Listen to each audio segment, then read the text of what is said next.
video we just going to see how to numbering the points or sentence or a particular line on your WPS Office Word or Writer. And if you are new to this channel, make sure to click on the subscribe button below. We just quickly move on to the video.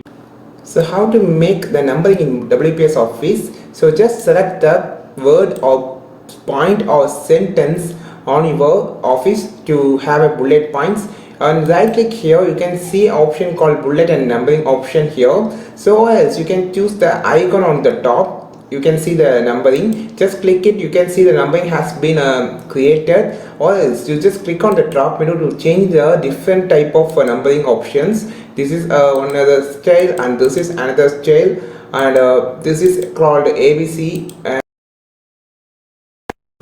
in the bracket style, and also ABC dot style, and also the one Roman letters numbers.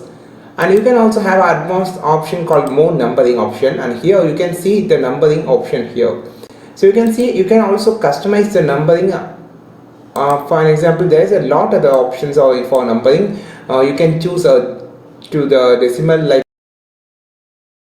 001, 0001 and 01, first, second, third. You can also choose like this. You can see it's actually like a word, and there is a lot of the more advanced option by clicking the more options on the number option and here.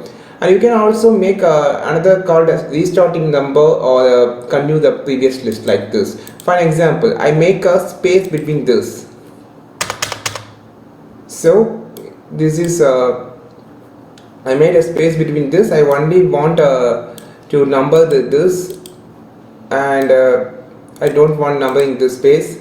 So you can see automatically the points has been from started from the new thing. Or else you can also have selected this point and click on the more option here. You can just click on the restart numbering or continue the previous list. If you click continue previous list, it automatically changes to 5 and 6. Or if you want to restart a number, just click on the more numbering option to advanced option and click on the restart numbering and click OK. Now it's automatically restarted by 1 2 3. So that's it for the numbering option on WPS Office Word. And if you want any doubts, just comment below. And I think this video helped you a lot. If it is really helped you a lot, like this video, share this video with your friends, and don't forget to click on subscribe button below. And if you want more content about the WPS Office Word, just follow this channel. We will meet on next video with a super valuable content. This is Tilak signing off from Tech Made Me Unique. Have a wonderful day.